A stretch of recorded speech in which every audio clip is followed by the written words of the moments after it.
Welcome to the channel, guys. We are back again, and today I'm going to be talking about my top 6 fragrances for spring designer edition, so stay tuned for that. If you like first impressions, cologne comparisons, and fragrance reviews, hit that subscribe button for more great content. So, usually I would do a top 10 list, but there's a couple reasons I didn't. First of all, I didn't want to include any of the designer vetiver fragrances because I think spring is a really nice time for vetiver, and I actually want to do like a top 10 list. It's going to be a mix of designer and niche fragrances, and they're going to be all vetiver fragrances. So I think that would be nice to do, and I didn't want to sort of repeat. But also, I guess ultimately with designers, I haven't been able to try out a ton of the new ones, and a lot of the fragrances are just going to be the same. And so I didn't want to do the same list over and over and over again. Although there are some on here you might recognize. I did keep the list a little bit shorter for that reason. Anyways, I am going to jump right into the list. The first one is going to be Tom Ford Beau de Jour. Now, this was just re-released on the Signature line. It did originally, or it was originally released on the Private Blend. And I have actually tried this one, and I was quite happy with it. So it is a really nice barbershop style fragrance.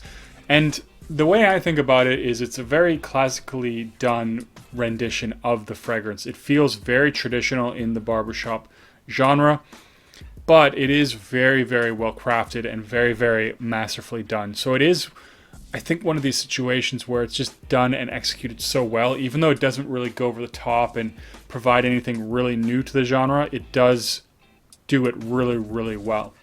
Now, there is another Tom Ford that was recently moved to the Signature line, and that's Casa Azzurra. And I haven't tried the one in the Signature line, so I kind of hesitated to put on this list just based off what I've smelled of the Private Blend.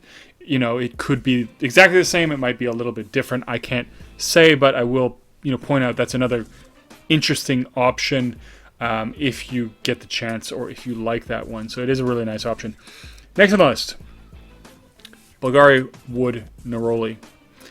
This is actually one of my favorite Bvlgari fragrances, especially if we consider or think about fresh fragrances. I think this is probably the best one that they have. And what's nice about this one is it can also be gotten very inexpensively. I found this tester on, I think it was Fragrance X, and it was like $42, which I think is a really good price. This is a 60 ml, and it is worth it for sure. This is, of course, one of those nice Neroli fragrances like Neroli Portofino. Fresh, a little bit uplifting, and the Neroli has that nice sort of prickly quality that I actually like in Neroli, or at least in my impression of what quality Neroli is like. It has that very nice prickly feel to it, right? And it has something that's almost, mildly aquatic feeling about it, although, it's not really aquatic, and it has a nice woody dry down. As I mentioned often, the only downfall to this fragrance, I do find sometimes the dry down is a little bit of like a generic woody vibe that I find in a lot of other fragrances. But considering the cost, considering that it is for the most part really nice, and it performs a lot better than fragrances like Neroli Portofino, even though it's very similar to them, I think it's a very, very solid pickup. Now, number 3, already into the top 3, and this one is actually going to be. This one comes with the warning, or the caveat, that it is definitely not one that is for everyone. I was a little surprised myself that I really liked this fragrance, and that is none other than Toy Boy by Moschino. Now, I tried that one, I want to say maybe 6 months ago or so, when everybody was talking about it. I had to get a decant, had to try it out, had to see what all the talk was about. And I definitely really, really enjoyed it. I was very surprised because it is a rose-dominant fragrance. And I'm not a big fan of rose fragrances, but this one is executed really well. It does have, a bit of a bubblegummy, rougey kind of vibe and a very fresh vibe in the opening. And that's one reason why I think it's nice for the spring. And the thing is that it doesn't come off particularly rosy in the opening. It does have this sort of bubblegummy, or the big red chew vibe that some other fragrances with rose have, like Criminal of Love by Kilian. It does have some kind of vibe like that going on, and as it moves into the mid, it definitely starts to smell a lot more like rose.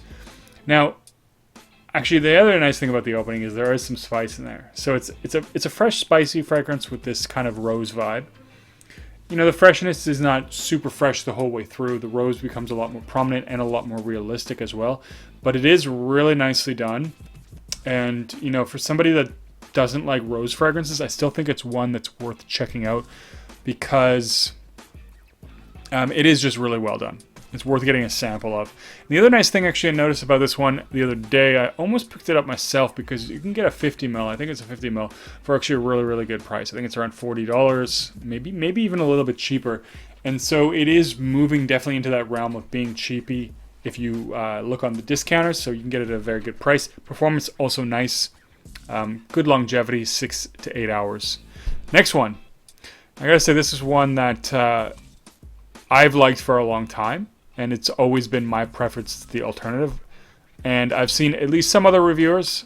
I'll say the Bowtie Fragrance Guy, for example. If you haven't checked his channel, do check it out. He's also been talking about this one a little bit more lately. And that is none other than Chanel Allure Homme Sport. Now, as I said, this is one that gets overshadowed by the Eau Extreme. A lot of people really prefer the Eau Extreme to this one. But to me, I don't really like the Eau Extreme. It's a little bit too much. It's too sweet. It's a little cloying. It just came off a little bit screechy, and I wasn't a big fan of it.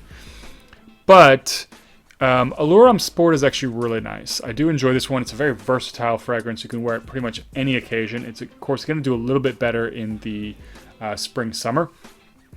But, you know, it's very fresh. Opens up with this great orange vibe that is a little bit zesty. It's not super zesty, but it does have some zestiness. It's a nice, very sort of juicy orange that comes across, at least to me, slightly aquatic. And underneath that, it does have a little bit of a creaminess. Now, it does move into or transition more into a much more creamy fragrance. And at some point, it does. There you go. That's what it was. When I was doing a review of this, I was trying to remember the food that it reminds me of, and it's meringue. So at times it does give me a little bit of this meringue vibe. Even with a lemon, like a lemon meringue pie, something like that. You know, sort of in between the mid and the dry down, there is a point where the creaminess meets with the citruses to give off this meringue vibe that's really, really nice. And then, of course, as it dries down more, it becomes very creamy.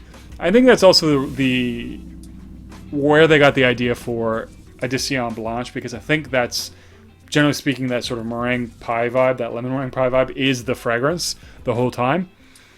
So that's another one to check out. But again, I do like this one. Performance is pretty good, but it's not a great projector. So 6 to 8 hours easily, no problem. But especially after the 6 hour mark, it's definitely a skin scent. It does have a little bit of nice projection, especially the first 2 hours, but it is one that does sit a little closer to your skin, so not a beast mode fragrance. I mean, if you really want it to project more, you can always spray more. But, you know, in general, it's not a super strong fragrance, but it does the trick. It's very nice. Now, the top one, perhaps no surprise to anyone who has watched the channel, and still I'm going to be the guy, I guess, who's always talking about this one. I know other people certainly do talk about it, and that's Terre Hermes Eau Très Fraiche.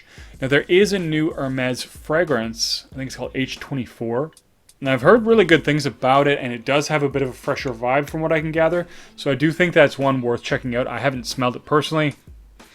You know, just with the way everything is, it's not easy to go to stores and just check stuff out. And usually when I'm buying samples, I prefer to buy niche most of the time because it doesn't feel worth it, especially because I often have to order them from the States. And, you know, ordering a designer fragrance across the border always feels like I'm paying way too much. But I do want to try that one out. Hopefully I'll be able to get a sample of that sometime soon. It does sound good for the spring, summer, but this is also a really great one. So this is the Terre Hermes DNA. It has that vetiver, it has that bitter, dirty orange vibe, but it also has an aquatic vibe. And when this one opens up, actually the orange is actually very nice, juicy, fresh, and aquatic. The zestiness of the orange peel kind of vibe definitely seeks into this one, and it becomes a much more bitter fragrance. And it has this nice sort of vetiver-y, woody kind of dry down. And really nice dry down. Very, you know, it is a simple dry down, woody dry down, but it isn't, it doesn't come across as generic as other woody fragrances, dry downs as this one sometimes can. And I really love that opening. I love that zestiness. I love that bitterness. So really good one. And it you know, this is one that, for me personally, I didn't like the Terre de Hermes DNA that much when I tried it. It is definitely warming up on me, but this one I liked right away. So even if you don't really like Terre de Hermes, it's worth getting a sample of this, or if you can find it in a store, you know, just spraying it in your hand and seeing what you think, because this one is just, it's easier to wear, it's fresher, it's more uplifting, and it doesn't really have any spiciness to it, but for me, I do really like this one, and it is definitely my favorite from the line. I love that Eau Très Fraiche. And yeah, I'm gonna have this one for a long time for sure. Anyways, guys, those are my designer fragrances. Still looking forward to doing that niche list, which will be coming soon, and that will be a top 10, just because I think I have more variety to choose from personally.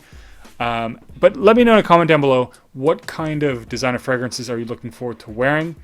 Is there anything you want to check out that you think would be summery? Let me know in the comments down below. And as always, don't forget to like and subscribe, and I'll see you guys in the next video.